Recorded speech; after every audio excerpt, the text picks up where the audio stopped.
2014లో MLA అభ్యర్థిగా రాయదుర్గంలో తిరిగేటప్పుడు రాయదుర్గంలో garments పరిశ్రమ పైన ఆధారపడిన ప్రతి వ్యక్తి నన్ను కోరుకున్నది మాకు మీరు ఏమీ చేయొద్దండి, లో వోల్టేజ్ సమస్య పరిష్కారం చేయండి, కరెంటు సరఫరా సక్రమంగా ఉండేటట్టుగా చూడమని అడిగారు.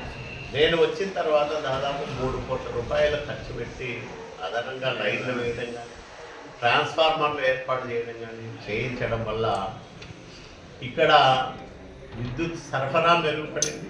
చంద్రబాబు నాయుడు గారి పాలనా సామర్థ్యం వల్ల విద్యుత్ సరఫరాలో అంతరాయాలు తగ్గాయి. దానివల్ల పరిశ్రమ మళ్ళా కుదుటపడింది.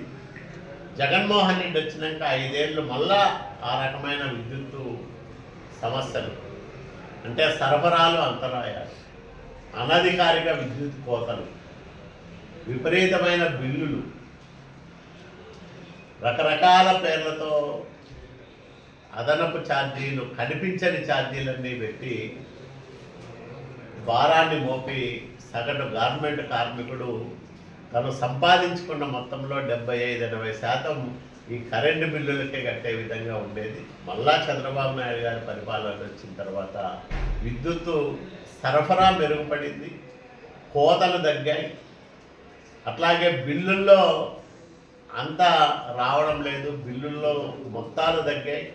దీనివల్ల మళ్ళా పరిశ్రమకు మంచి రోజులు వచ్చాయి. కార్మికులందరూ కూడా ఆనందంగా ఉన్నారు, కష్టపడి పనిచేసుకుంటా ఉన్నారు.